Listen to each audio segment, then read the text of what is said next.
In this lesson, we're going to take an initial look, very first look at naming some organic compounds. Organic compounds are those compounds which contain carbon and hydrogen. And oftentimes they also contain some oxygen, nitrogen, sulfur, and maybe some halogens. Carbon is very unique in that it has the ability to catenate, which means it can make multiple bonds to other atoms of itself. So it can make long chains or even rings or cyclical compounds. Sometimes those chains can be hundreds of atoms long, molecules such as polymers.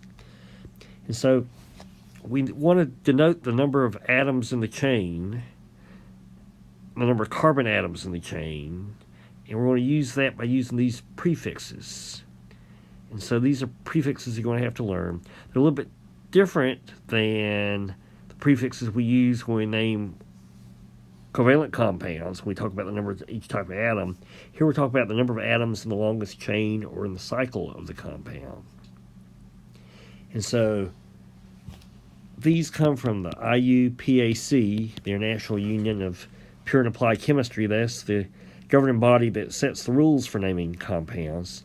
And just like you've learned how to count in other language, uno, dos, tres, quatre, cinq, six, and un, deux, trois, quatre, and so forth, or din, dva, tres, четыре, пять, if you know a little Russian, you need to learn how to count in IUPAC.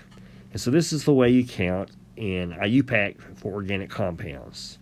Meth, eth, prop, bute, pent, hex, hept, oct, known, dec. It goes beyond there, but we're just going to learn the first 10. So those correspond to the number of carbons in the chain of being 1 to 10. So memorize these. They're going to be very important.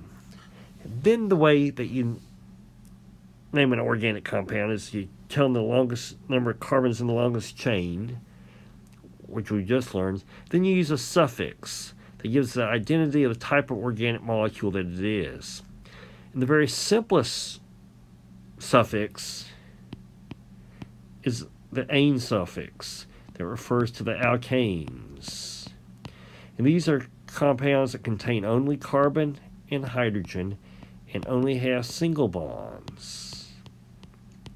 Those are our alkanes. And so the very first one would be CH4, which is methane. 1 carbon, nothing but carbon and hydrogen and single bonds. And you can see its structural formula and also the ball and stick formula that's shown there. So CH4, and that 4 should be a subscript. So that's 1 carbon in the chain. 2 carbons in the chain is going to be ethane. 3 carbons in the chain be propane, where that prop, prop, tells you that 3 carbons, and ane tells you that it's nothing but carbon and hydrogen and nothing but single bonds. 4 is butane.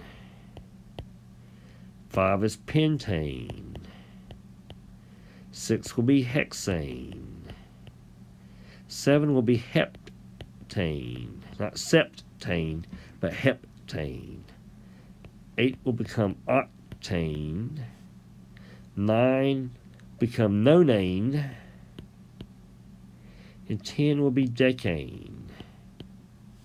We've got 10 carbon atoms and only other atom in the molecule are hydrogens, and they're all single bonded. So these are the alkanes.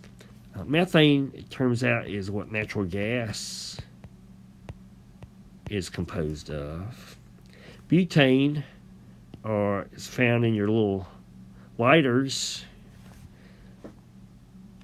It's the clear, colorless liquid you can see in the lighters. Propane, where do you find propane? That's in your backyard grill. You use LP gas, that's liquid propane gas. Where have you heard the word octane before? and that's at the gas pump.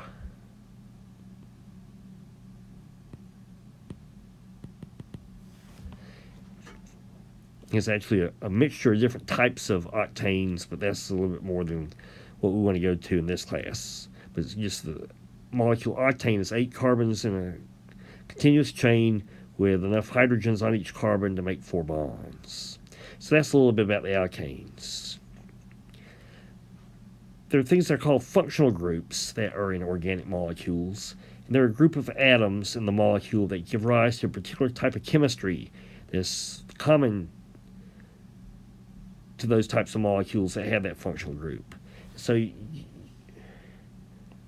just to give you a quick example of that, we got a 2-carbon molecule. So we got 2 carbons. That's going to be F. And then it's got a special functional group in there, OH. This is ethanol, or alpha alcohol, or the alcohol that's found in alcoholic beverages. The next one has 3 carbons in it. 1, 2, 3. Thus, we use the prefix, if you will, prop, to tell you how many carbons are in that longest chain.